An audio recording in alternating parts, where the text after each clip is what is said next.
Her screams were coming from under the car, and my wife, was standing 5 feet away, laughing with a neighbor. I dropped to my knees, gravel slicing my skin, and pulled my baby girl out of the dust, her face soaked in tears. Vanessa smirked. "Relax, it was a joke." The parking brake's on, but the bank didn't think it was funny when I found out she'd refinanced our house behind my back. Or when the foreclosure notice arrived a week later. She thought I'd just freeze, but what she didn't know? I'd already been documenting everything. Every missing dollar, every work dinner, every lie. She left my baby under a car. She thought that was power. She forgot I know how to build a case, and I never miss a receipt. And now, her smile's about to cost her everything.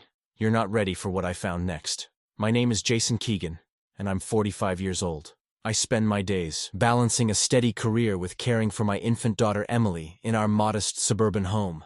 The kitchen always smells like fresh coffee, and my daughter's monitor hums from the counter while my trusted tools line the garage wall in perfect order. My wife, Vanessa, once the picture of devotion, now drifts through rooms with a smile that never quite reaches her eyes. My brother-in-law, Mark, a sharp-minded accountant, joins us for holidays with a watchful gaze that matches my own growing unease. Each receipt I've saved, every photo I've dated, and all the files I've organized feel increasingly important as Vanessa's unexplained absences multiply.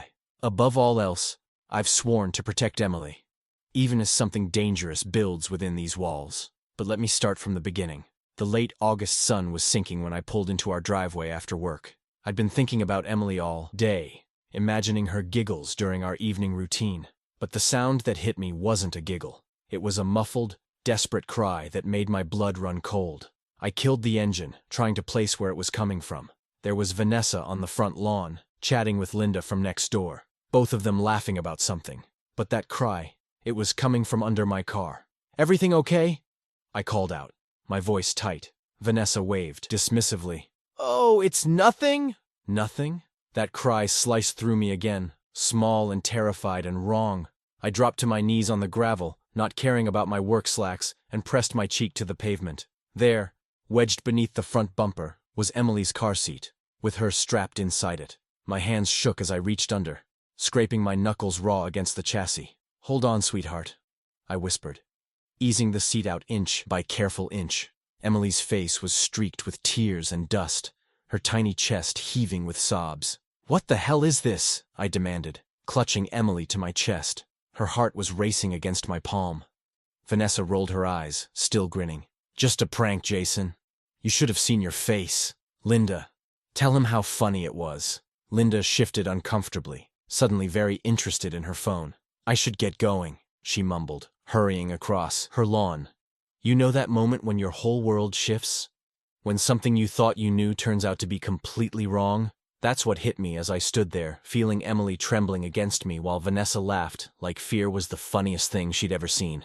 "A prank?" My voice came out steady, calmer than I felt. "You left our baby under a car as a prank?" "Oh, please." Vanessa flipped her hair back. "The parking brake was on. Stop being so dramatic." I didn't answer. Couldn't answer. Just carried Emily inside, my mind clicking into a strange, crystal-clear focus. The kitchen was still warm from the day's heat as I fixed Emily's bottle, my hands steadying with each measured scoop of formula. The familiar motions anchored me while my thoughts raced ahead. Remember when I mentioned keeping receipts? Saving files? That wasn't just some quirk. It was like my gut had been preparing me for this moment all along. I held Emily close while she drank her bottle, memorizing everything about that evening. The heavy August air, the way the sunset painted long shadows across our living room floor, the slight chemical smell of Linda's fresh-mowed lawn drifting through the window. Later, after I'd gotten Emily cleaned up and settled in her crib, I sat in the nursery's dim golden light and opened our banking app. Might as well start documenting everything now, right? Scrolling through recent transactions, my throat tightened. There were cash withdrawals I'd never made. 300 here, 500 there, building up over the past few months. I took screenshots of everything, noting dates and times. The soft whir of Emily's nightlight fan kept time as I created a new folder on my phone. Home records. Each screenshot went in with a timestamp and brief note. Standing over Emily's crib, watching her finally peaceful in sleep, I made her a promise. "I'm going to figure this out," I whispered. "And whatever's happening, whatever your mom's doing, I won't let it hurt you again." Emily's tiny hand curled around my finger, trusting and warm. That trust became my compass point, steering me away from blind panic and towards something more useful. Careful, methodical proof. Because somehow, deep in my gut, I knew this was just the beginning. Looking down at my phone's glowing screen, at the growing list of unexplained withdrawals, one question kept circling in my mind. Why did Vanessa think fear itself was funny? The morning after finding Emily under the car, I sat at our kitchen table with my laptop, a stack of receipts, and the kind of focus that comes from not sleeping. The house was quiet, except for Emily's soft babbling through the monitor. Vanessa had left early. Something about a client breakfast. Every receipt told a story. Grocery runs that didn't match what was in our fridge. Gas station charges when her car had been in the driveway all night. Daycare payments that didn't line up with the days Emily was actually there. I logged everything in a spreadsheet, marking times down to the minute. The doorbell rang just as I was starting on the credit card statements. Mark stood on the porch, hands in his pockets, that accountant's furrow between his brows. "Thought I'd stop by," he said, settling into the chair across from me. Linda called. Said something about yesterday that didn't sit right. I pushed the laptop toward him. "Take a look at this." Mark studied the screen, his expression darkening as he scrolled. He'd always been the quiet one in the family, the steady brother-in-law who showed up with power tools when something needed fixing. Now he traced the columns with his finger, muttering numbers under his breath. "Seen this pattern before," he said finally. "Laughter like hers hides debts, Jason. The louder the laugh, the deeper the hole." He tapped the screen. "But you're doing it right. Method over rage. Keep tracking everything." I nodded, remembering the phone I'd checked that morning. "There's more." I pulled up the call log. "These came in last night.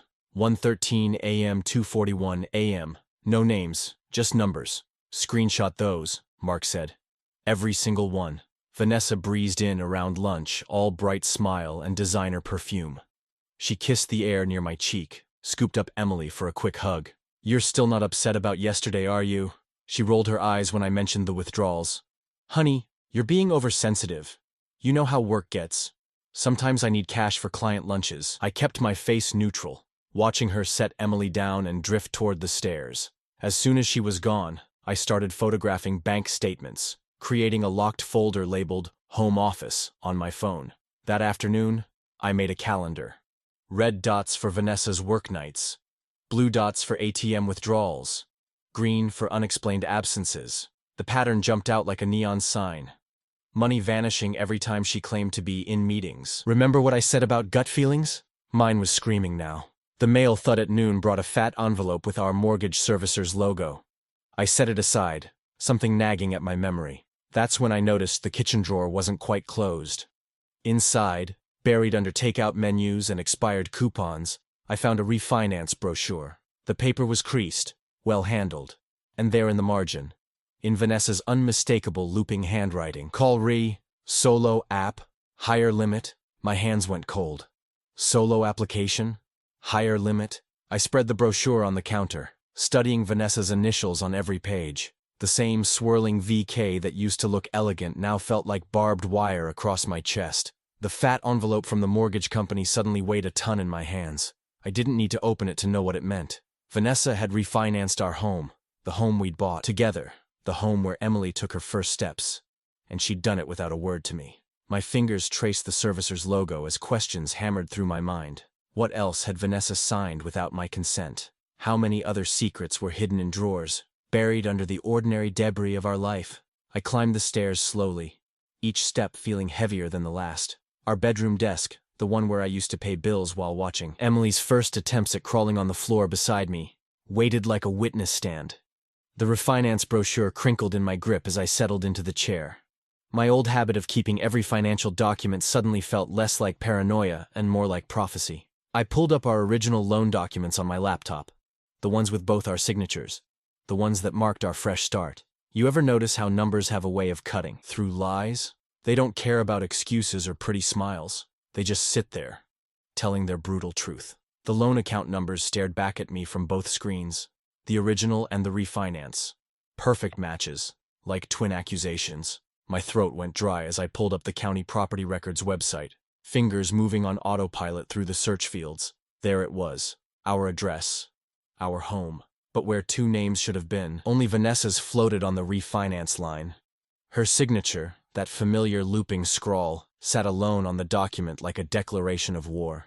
I opened my spreadsheet of ATM withdrawals, the one I'd been building since that day with Emily under the car. The dates formed a pattern I hadn't noticed before. Each major cash withdrawal aligned perfectly with the refinance timeline. Application fees, processing costs, closing dates. The numbers formed lines across my screen that converged like stress fractures in concrete. "Jason?" Vanessa's voice drifted down the hallway, accompanied by the soft sound of her humming. "Should we order in for dinner? That new Thai place delivers." My hands clenched under the desk. "Later," I called back, keeping my voice steady despite the copper taste of anger in my mouth. "I'm finishing something up." The fat envelope from the mortgage company sat unopened on the corner of the desk. Strange how something made of paper could feel as heavy as stone. I sliced it open with trembling fingers, though part of me already knew what I'd find. The words jumped out in bold black type. "Notice of default." Below that, "Foreclosure proceedings initiated." The rest of the text crawled across the white space like ants, detailing payment histories and legal timelines. But those first words were enough. The boss home I'd built for my daughter. The walls that held her first steps. The rooms where I'd imagined watching her grow. All of it balanced on a knife's edge. The shame hit first. How had I missed this? Then came the fury, rising hot and metallic in my throat. I reached for the red folder I'd started keeping in my desk drawer, the one that already held time-stamped photos of Emily's car seat under the bumper. Bank statements, suspicious call logs. The foreclosure notice slid in beside them like another piece of damning evidence. Through the window, I watched twilight seep into the sky. Emily's soft coos drifted through the baby monitor. She was starting to stir from her afternoon nap. The sound centered me, as it always did. But this time it carried a new weight of urgency. The bank's timeline would be ruthless. Each tick of the clock could be counting down to the moment they'd take. Everything. Not just the house, but the stability I'd promised my daughter. I stared at the foreclosure notice, my mind racing through calculations. How many days until they moved from notice to action? How fast could they legally strip away our home? I spent that night like a man possessed, feeding page after page into my desktop scanner. The soft whir of the machine kept time with my racing thoughts as I built what felt like a case file against my own wife. Every document got its own timestamp, down to the minute, and a file name that read like an accusation. Refinance, unauthorized 05152223 14 PDF. ATM withdrawal, casino 060222232213 JPG. You know that feeling when you're putting together a puzzle and suddenly all the ugly pieces start fitting? That's what it was like, watching my screen fill with proof. I stepped into the hallway, catching my reflection in the mirror. We'd hung the day we moved in. The memory of Vanessa laughing as I measured twice still stung, but now I had work to do. I squared my shoulders and practiced the questions I'd been turning over in my mind. "Can you explain these withdrawals?" Neutral tone. "Keep it simple. When did you apply for the refinance?" Just facts. No accusations. "Who authorized these transfers?" Stay calm. Stay focused. I must have run through them 20 times, smoothing the anger from my voice until the words came out as flat as printer paper. One wrong move, one shouting match, and Vanessa could spin it against me in a custody hearing. I'd seen enough TV shows to know how that game worked. Back at my desk, I opened a fresh spreadsheet. The timeline started with that moment in the driveway. Emily crying under the car, Vanessa laughing it off as a joke. Every suspicious transaction, every late-night call, every work meeting that didn't add up. They all fell into place like dominoes. The pattern was so clear it made my hands shake. My phone buzzed. Mark's reply to my text was brief but steady. "Stay calm, build proof, and do not tip your hand." Classic Mark. Always the accountant, always 3 steps ahead. The message steadied me somehow. I wasn't crazy. I wasn't overreacting. The evidence was real, and it needed handling with a clear head. I hit print twice, watching the pages stack up in neat piles. The first set went into a 3-ring binder, each sheet protected in plastic like the precious proof it was. The second set? That went into a sealed envelope and straight to my car trunk, tucked under the spare tire where Vanessa never looked. The house settled into its nighttime rhythm. Emily's breathing came soft and steady through the monitor. At least one of us could sleep. From downstairs, I heard the TV running, some sitcom's canned laughter mixing with Vanessa's occasional chuckle. The sound turned my stomach. How could she sit there laughing while our home teetered on the edge of foreclosure? But Mark was right. Playing this smart meant playing it slow. Confronting Vanessa now, in the dark, with emotions running high, that was asking for trouble. No. This needed daylight. It needed witnesses nearby, escape routes clear, and every word recorded for whatever came next. I pulled up the recording app on my phone, tested it twice to make sure it caught sound clearly. Then I gathered the binder and phone together, heading down to the kitchen. The table, solid oak, another piece of the life I'd built, seemed like the right spot for what was coming. I set the binder down, placed my phone beside its screen down, and stepped back. Everything was ready. The evidence gathered, the questions practiced, the backup secured. Come morning, I'd finally see Vanessa's face when the truth landed. Would she crumble under the weight of her own lies? Or would she show me something even darker than what I'd already uncovered? The kitchen clock ticked steadily in the darkness. Upstairs, Emily shifted in her crib, and I felt that familiar tightening in my chest. The need to protect her, to keep her world from falling apart. I touched the binder's spine, feeling the weight of all it contained. Morning would come soon enough. The morning sun streamed through our kitchen windows, casting long shadows across the table where I'd laid out my evidence. I'd chosen breakfast time deliberately. Emily was fed and content in her playpen. The neighbors were heading to work, and the whole day stretched ahead for whatever came next. Coffee? I asked, keeping my voice steady as Vanessa walked in. She nodded, that same plastic smile fixed in place. My hands didn't shake as I poured 2 cups. Funny how calm you can be when you're past the point of doubt. I slid her mug across the table and opened the binder. We need to talk about these, I said, laying out the bank statements first. Each withdrawal was highlighted in yellow, dates and times noted in my careful handwriting. And this, the refinance document, landed next, her signature bold against the white paper. You ever watch someone's face when they realize their game is up? I expected fear, maybe anger. What I got was worse, amusement. Vanessa took a slow sip of coffee, then pushed the binder aside with one manicured finger. Oh, honey, she said, her voice dripping sweet poison. I was wondering when you'd notice. My stomach clenched, but I kept my expression neutral. Notice what, exactly? That I've been planning ahead. She leaned back, crossing her arms. My lawyers already know the full story. Soon enough, both the house and Emily will be mine. Legally, completely mine. The words hit like ice water. I'd expected denials, excuses, maybe even tears. But this calculated confidence, sent warning bells screaming through my head. Custody battles were ugly things, and Vanessa had just showed her hand. She'd use our daughter as leverage. Every parenting book I'd read, every late-night Google search about divorce, they all said the same thing. Never let emotions escalate when kids are involved. So I swallowed the rage rising in my throat and met her eyes. We will let the documents speak, I said quietly, pulling out my phone. Click. The kitchen clock showing 8:47 a.m. Click. The binder's position on the table. Click. Vanessa's hand still resting possessively on the evidence. She raised an eyebrow. Taking pictures now? Cute. I didn't respond. Just methodically photographed each piece of paper before returning them to the binder. The refinance papers, the bank statements, the ATM receipts, each image tagged with time and location, building my digital trail. Emily's nap time brought a moment of quiet. I sat in the nursery, watching her peaceful face while my phone buzzed. Mark's name lit up the screen. I stepped into the hallway and gave him the rundown. Vanessa's threat, the lawyers, the custody angle. Mark listened without interrupting, a habit from his decades of accounting work. When I finished, his response was immediate. The numbers scream gambling, he said flatly. These withdrawal patterns, classic casino behavior, times, amounts, frequency, it all fits. My mind flashed to those late-night meetings Vanessa claimed to attend. How many had really ended at blackjack tables? Follow the money, Mark continued. Every casino tracks their regulars. If she's burning through what I think she is, there'll be records. I heard Vanessa's heels clicking on the hardwood downstairs.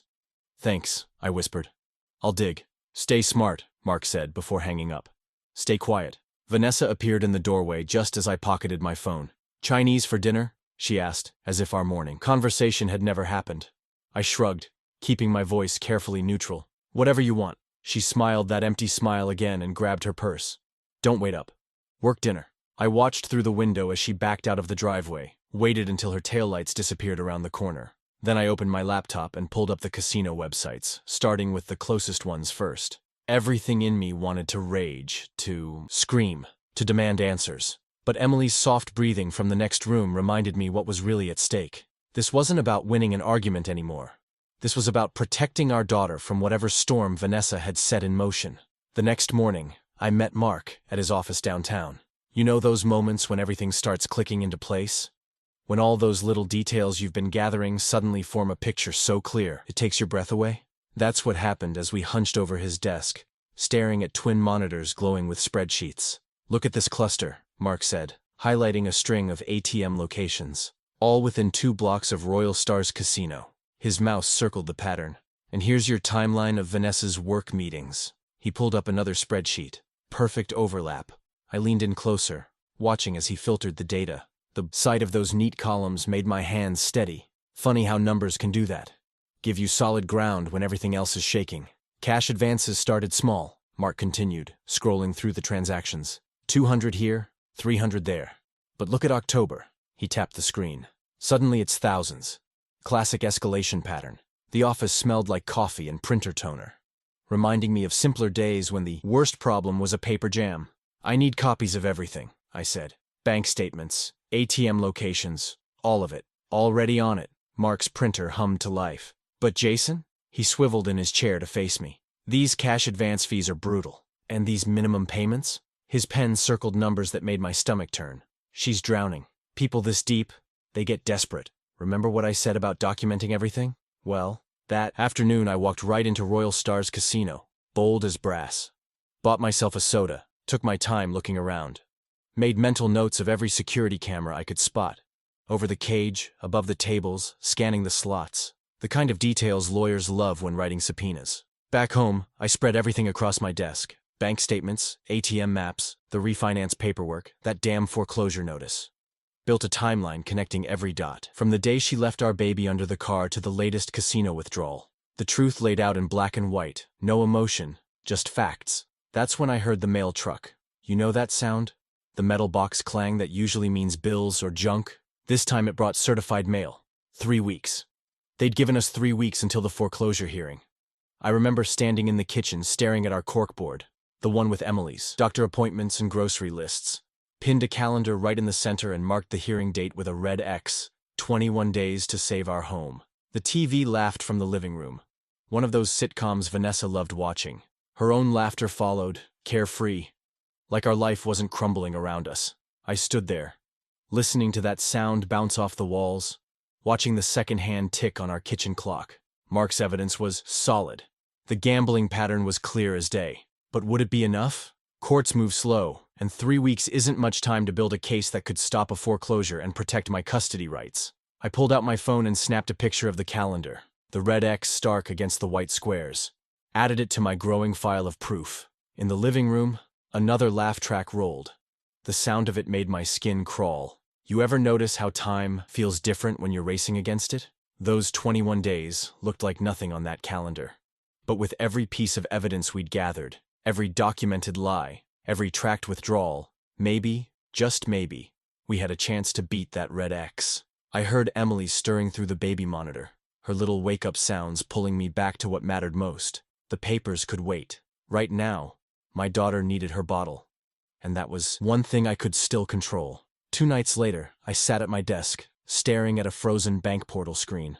My eyes burned from hours of scanning documents, and the strings of numbers had started dancing like static across the pages. I rubbed my face, feeling the rough stubble of too many late nights. You know that moment when doubt creeps in? When all your careful planning starts to feel like you're just rearranging deck chairs on the Titanic? That's where I was. I could see the courtroom playing out in my head. Vanessa, perfectly dressed.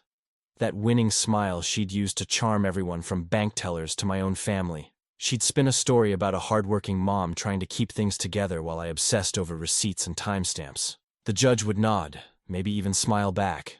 Who looks better in family court? The meticulous note-taker or the charming mother? My chest felt hollow, like someone had scooped out everything that kept me fighting. The house keys sat heavy in my pocket. Maybe it was time to be practical. Accept the loss. Work out some custody arrangement where I'd get weekends with Emily. Holidays, if I was lucky. The thought made me sick, but at least it would end this nightmare. The doorbell rang. Mark stood there with 2 cups of coffee and that steady look of his. The one that said giving up wasn't an option. "You look like hell," he said, handing me a cup. "Thanks for noticing." The coffee was hot enough to burn, exactly what I needed. "I've been thinking." "Don't." He set his cup down and picked up the nearest stack of papers. "Your timeline is solid. The money trail is clear. We just need one thing." Her own words proving why she did it. I leaned back in my chair, letting his certainty wash over me. The room still smelled like printer, ink, and desperation, but something in Mark's voice steadied me. "The numbers tell the story," he continued, "but numbers don't show motive. We need her voice." He was right. I straightened up and started reorganizing the mess on my desk, labeling each stack with exhibit numbers. My hands remembered their purpose as I renamed digital files with clearer titles. Bank statements, EuroCT. Refinance documents, ATM locations. Then I did what I always do when I need answers. I went back to the beginning, started scrolling through old backups, looking for anything Vanessa might have said when she wasn't being careful. Those unguarded moments when truth slips out. That's when my thumb froze over a folder I'd almost forgotten existed. Voicemail, calls, auto record. Years ago, I'd set up automatic call recording on my phone. It was just one of those things I did, like keeping receipts or taking photos of important documents. Set it and forget it. My phone had been quietly logging every call since then. Mark saw me staring at the screen. "What is it?" I turned the phone so he could see. The folder held hundreds of files, each one a preserved conversation. My hand actually shook a little as I tapped the icon. "Jason." Mark's voice was quiet, but intense. "When was the last time you checked these?" I shook my head. Never had a reason to, until now. The files were arranged by date, each one a potential key to understanding exactly who Vanessa was when she thought no one was listening. All those late-night calls, all those work meetings. Everything recorded, everything saved. My coffee went cold as I started scrolling through the dates, matching them against my timeline of withdrawals and casino visits. Mark pulled his chair closer, both of us watching the screen like it was about to reveal buried treasure. The cursor blinked next to a file from 6 months ago. Right around when the big withdrawals started, I took a deep breath, my finger hovering over the play button. I clicked play, and Vanessa's voice filled the room. Not the sugary tone she used at home, but something harder, almost smug. The timestamp read 11:47 p.m., 3 months after our wedding. "Of course I married him," she was saying to someone. "Jason's stable, reliable, the boring kind." A laugh that made my stomach turn. "But I'm keeping my options open. It's not like I'm actually settling down." Mark's hand gripped my shoulder. I played it again, letting each word cut deeper this time. The casual cruelty of it, like she was discussing a business arrangement instead of our marriage, our family. "You should see how he saves every receipt," she continued. "Charts our expenses like some accountant. It's perfect, really. He's so focused on building this nice, safe little life. He doesn't even question where I go." Ever catch yourself remembering exactly where you were when your world shifted? I can still smell the coffee getting cold on my desk, still see the dust motes dancing in the lamplight, while my wife's voice stripped away the last of my doubts. "Just need to play house for a while," she said. "Build some credit, maybe put away some cash. There's this guy at work." The recording caught her satisfied sigh. "Let's just say I've got plans." I stopped the playback and sat there, hands steady despite everything. You'd think I'd be angry, and part of me was, but mostly I felt this strange sense of clarity. Like finally seeing the answer to a puzzle that had been driving you crazy. "We need to transcribe this," Mark said, already pulling out his laptop. Word for word, time-stamped. For the next hour, we worked in silence. Me playing the recording in short bursts, Mark typing every word. The transcript looked stark on the white page. Clinical, like a doctor's report on a disease. "This changes everything," Mark said when we finished. "She admitted intent. She flat out said she married you for financial stability while planning to exploit it." I nodded, adding the transcript to my evidence binder. Each page was numbered now, every exhibit tagged and indexed. I'd built a paper trail that even Vanessa's charm couldn't smile away. Opening my laptop, I drafted an email to my attorney. Short, professional, just the facts. Additional evidence discovered. Audio recording of subject admitting fraudulent intent in marriage. Transcript attached. Full exhibits indexed and ready for review. The exhibits went into a compressed file. Bank statements, casino surveillance timestamps, the refinance documents, and now, the crown jewel, Vanessa's own words proving it wasn't just about gambling. It was calculated from the start. I spent the next 2 hours practicing my testimony in front of the bathroom mirror, keeping my voice level, sticking to facts, timestamps, documents. No editorializing, no bitter asides about trust or betrayal, just evidence, presented clearly and calmly. On July 15th at 11:47 p.m., the defendant stated, "Bank records show withdrawals matching casino security footage on the following dates. Property records confirm refinancing without co-owner notification or consent. Around midnight, I packed Emily's diaper bag, extra formula, fresh clothes, her favorite blanket. Laid out my court suit and made sure my tie wasn't wrinkled.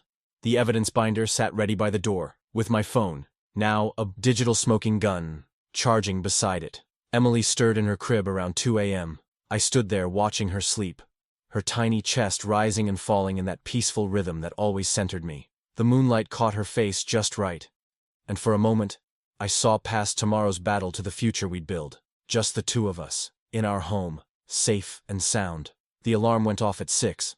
I knotted my tie, checked my phone's battery one last time, and took a last look around the bedroom we'd shared. Funny how a place can change meaning overnight. Yesterday, these walls held the weight of betrayal. Today, they felt like the starting line of something better. I squared my shoulders, feeling my jaw set with purpose. In my pocket, the phone held Vanessa's unguarded moment of truth, ready to play for a judge who'd hear exactly what I'd heard. The sound of someone who thought she was too clever to get caught. You know that moment when time seems to slow down, like honey dripping off a spoon? That's how it felt sitting there in that wooden chair, watching my attorney lay out the exhibits one by one. Each manila folder hit the table with a soft tap that echoed in my ears. The courtroom smelled like old books and furniture polish, with just a hint of coffee from someone's travel mug. Been in plenty of conference rooms over the years, but something about a courtroom. It's got this weight to it. Like the air itself knows important things happen here. Your Honor, my attorney began, I'd like to present Exhibit A. He held up the refinance documents, paper-clipped and pristine. Property records showing the defendant refinanced the family home without the plaintiff's knowledge or consent. I watched Vanessa from the corner of my eye. She sat there in that cream-colored blazer she loved, the one she'd worn to Emily's christening. Her face was set in that familiar mask, chin up, eyes forward, like nothing could touch her. But her fingers kept smoothing invisible wrinkles from her skirt. Exhibit B, Notice of Default triggered by missed payments. Another folder opened. Exhibit C through E, Bank records showing systematic cash withdrawals at casino locations, with corresponding cash advance fees. Remember how I told you about saving receipts, keeping records? Every single one of those habits came home to roost right there in that courtroom. The surveillance timestamps from the casino lined up with the ATM withdrawals, like pieces of a jigsaw puzzle nobody wanted to complete. And now, Your Honor, my attorney paused, reaching for his laptop. Exhibit H, an audio recording from 3 months after the marriage. That's when I saw it. The first crack in Vanessa's perfect posture. Just a tiny flinch, but in that moment, I knew she'd forgotten about that call. The audio quality wasn't perfect, but her voice filled the courtroom clear as day. Married for stability. Keeping options open. Each word fell like a stone into still water. The ripples reached every corner of that hushed room. You could have heard a pin drop when the playback ended. The judge, this older woman with steel-gray hair and reading glasses perched on her nose, looked up from her notes. Her face gave away nothing, but her pen hadn't stopped moving since the recording started. "Counsel," she said, "please walk me through the timeline." My attorney stepped forward with a chart we'd prepared. Your Honor, on June 15th, we have the incident with the infant seat under the car, what the defendant termed a prank. He drew a line with his finger. 2 days later, the first casino withdrawals begin. By July 1st, the refinance paperwork is filed, and by August, we see the pattern of missed payments leading to default. I gripped the strap of Emily's diaper bag, feeling the familiar worn spots in the fabric. The judge studied our timeline, her eyes moving methodically from point to point. The room felt like it was holding its breath. Someone coughed in the gallery, probably Mark, who'd insisted on being here. The sound seemed to snap Vanessa out of her frozen state. She leaned over to whisper something to her attorney, but he just shook his head slightly. The judge set down her pen and looked directly at both counsel tables. Before we proceed further, she said, adjusting those reading glasses, I have one question that needs addressing. She paused, and I swear the air got thicker. In light of these exhibits, particularly the incident with the infant seat and the financial implications of the gambling activities. How do the parties propose to address the best interests of the child? The weight of that question settled over the courtroom like a heavy blanket.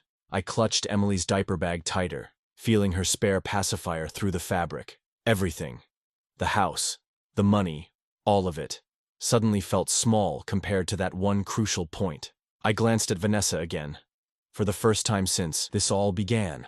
Her perfect mask had completely cracked. She was staring at her hands, and I could see her shoulders trembling slightly. The question hung there, unanswered, while both attorneys shuffled their papers. My attorney rose first. Your Honor, my client has maintained stable employment, documented every aspect of childcare, and demonstrated consistent prioritization of his daughter's welfare. The evidence shows he acted to protect their home and financial security, while the defendant's actions actively endangered both. Vanessa's lawyer cleared his throat, but the judge held up her hand. She'd heard enough. Based on the evidence presented, she began, her voice cutting through the tension. This court finds the defendant's conduct shows a pattern of decisions incompatible with the child's best interests. She turned a page in her notes. The gambling debts, and particularly the incident with the infant seat, demonstrate severely impaired judgment. I felt my shoulders tighten. Years of keeping receipts, documenting everything. It all came down to this moment. Therefore, the judge continued, the court hereby orders the following. All property decisions related to the foreclosure proceedings will be stayed. The defendant's control over the property is frozen pending resolution of those proceedings. She paused, adjusting her glasses. Furthermore, primary physical custody of the minor child is awarded to the plaintiff, with supervised visitation rights for the defendant to be arranged through family services. The gavel cracked down. The sound rippled through me like a wave breaking, and suddenly I could breathe again. My shoulders sagged as the weight of months lifted. I heard Vanessa make a small sound, something between a gasp and a sob, but I kept my eyes forward. You know that moment when you've been carrying something heavy for so long, you almost forget it's there? Then suddenly it's gone, and your whole body remembers what normal feels like. That's what hit me as we filed out of the courtroom. People gathered in the hallway, their whispers bouncing off the marble floors. I caught fragments as I passed, gambling away their savings. And the baby under the car. Ken Doe. You imagine. A couple I recognized from our neighborhood stood near the water fountain, heads bent together. They straightened up when they saw me, offering small nods that felt different from the casual waves we used to share over mailboxes and recycling bins. The clerk called me over to sign the court orders. My hand was steady as I wrote my name. The same signature I'd used on Emily's birth certificate, on our mortgage, on all those receipts I'd saved. Each stroke of the pen felt like drawing a line between then and now. Vanessa stood by her attorney's desk, staring down at the gray and white floor tiles. Her cream blazer looked rumpled now, and she kept shifting her weight like she was looking for an escape hatch that wasn't there. The mask she'd worn for so long had finally shattered, leaving something raw and unfamiliar behind. Part of me wanted to feel satisfaction at seeing her facade crack, but mostly, I just felt tired. I tucked the signed orders into my binder and adjusted Emily's diaper bag on my shoulder. These two things, evidence and essentials, seemed to sum up everything that mattered now. The afternoon sun hit me as I pushed through the courthouse doors. It was one of those bright spring days that usually lifts your spirits, but everything felt different now. Over by the courthouse steps, Mrs. Chen from 2 doors down was talking to Bob, who ran the hardware store. They both looked my way, then quickly turned back to each other. I could almost see the ripples spreading through our small community. The story would be all over town by dinner time. Vanessa emerged a few minutes later. She had to walk past our neighbors, past the whispers and sideways glances. Her heels clicked against the concrete, each step a little less certain than her usual stride. The sound faded as she rounded the corner toward the parking lot, leaving behind a wake of murmurs and shaking heads. I stood there for a moment, feeling the weight of the binder under one arm and Emily's diaper bag under the other. The same sunlight that had watched me pull my daughter from under the car now watched me take the first steps toward whatever came next. With each person who passed, I could feel the subtle shift in their eyes, the way small towns rewrite their stories one judgment at a time. I pulled into our driveway, my driveway now, that same afternoon. The house looked exactly like I'd left it that morning, but everything felt different. You ever notice how places can change their whole meaning in just a few hours? Emily had dozed off in her car seat, her tiny fists curled up near her chin. I gathered her close, breathed in that sweet baby smell, and unlocked the front door. The rooms felt hollow somehow, like they were holding their breath. Dust motes danced in the sunbeams cutting through the blinds, and the whole place had this musty paper smell from all the documents I'd been sorting through these past weeks. The kitchen counter still held Vanessa's coffee mug from breakfast, half empty and stone cold now. I laid Emily down in her playpen. She barely stirred, still worn out from the long morning at court. Then I pulled out the fresh court orders and set them on the kitchen table right next to that foreclosure notice that had started this whole avalanche. Funny how official papers can look so harmless, just ink on white pages, when they're really landmines wrapped in letterhead. You know what's strange? How some habits stick with you even when your world's turned upside down. I caught myself reaching for my old label maker, creating a new tab that just said after. Something about marking that division between then and now felt important, like drawing a line in wet cement. The phone felt heavy in my hand as I pulled up Mark's number. He'd been my compass through all this, keeping me pointed true north when I could barely tell up from down. When he picked up, I started to thank him. For the late nights poring over bank statements, for believing me when I could hardly believe what was happening myself. "Mark, I just wanted to say, breathe," he cut in, just that one word, and somehow it was exactly right. After we hung up, I walked out to the curb and just looked at the house. The late afternoon sun hit the faded shutters, and suddenly I was right back in that argument from 2 years ago. Vanessa's voice, dripping with that special kind of contempt she saved for my ideas. Bright blue shutters? God, could you be more tacky? "This isn't some beach cottage, Jason." I'd backed down then, like I had on so many things. Let her choose that safe, boring taupe that matched every other house on the block. The hardware store was about to close when I pushed through the door. Bob looked up from his crossword puzzle, and I saw that flicker of recognition. He'd been at the courthouse earlier, but he just nodded and asked, "What can I help you with?" "Paint chips," I said, "for exterior shutters." He led me to the color wall without comment. I stood there scanning blues until I found it. Not navy, not powder blue, but that perfect shade of bright, bold blue I'd wanted all along. The kind that makes you think of clear summer skies and fresh starts. I grabbed a quality brush too, the kind that holds its shape and leaves clean lines. Back home, Emily was just starting to stir. I mixed some test swatches while her bottle warmed, watching the colors change as the evening light faded outside. The baby monitor cast a soft glow across the kitchen counter where I'd laid out my supplies. Each brush stroke felt like writing something new, something that belonged just to us. Remember when you were a kid and your teacher would let you paint at those easels by the windows? How the brush felt like it knew exactly where to go. That's what it was like, dabbing those test patches on a piece of scrap wood. Each stroke of blue felt like crossing out an old rule, an old hurt, an old limitation. The monitor crackled with Emily's soft noises, and I glanced at the clock. Time for her evening bottle. I set the test board near the window, where morning light would hit it first. Those patches of blue stood out against the wood like promises waiting to be kept. 2 weeks later, I woke to the kind of clear Saturday morning that makes you believe anything's possible. The sun was already warming the driveway when I carried my supplies outside, Emily cooing from her playpen on the porch where I could keep an eye on her. You ever notice how the simplest tasks can feel like therapy? There I was, methodically pressing blue painter's tape along the trim, and with each strip, I felt another piece of the past few months getting sorted away. The foreclosure hearing, the casino records, that damning recording of Vanessa's voice, all of it filed and finished now. I'd picked up the paint yesterday after work. The guy at the counter had given me a knowing look when I chose that bright blue. "Bold choice," he'd said. And for once, those words didn't sound like criticism. The first brushstroke felt like signing my name to something important. I worked steady and careful, the way my dad taught me years ago when we painted his workshop. "Take your time," he always said. "The prep work matters more than the paint." I smiled, remembering how he'd inspect my tape lines with that exaggerated squint of his. A couple of neighbors walked by while I was working on the second shutter. Their good mornings had lost that awkward edge from right after the court date. No more whispered conversations that stopped when I looked up. No more quick glances away. Time has a way of settling things into their proper places, doesn't it? The judge's words kept coming back to me as I painted. "The court finds clear and convincing evidence of conduct detrimental to the stability of this household." Vanessa's face had gone blank when he froze her control of the property. But it was the custody ruling that really drove it home. Supervised visitation only. My name alone on all the school forms and medical papers. Emily's laugh pulled my attention back to the present.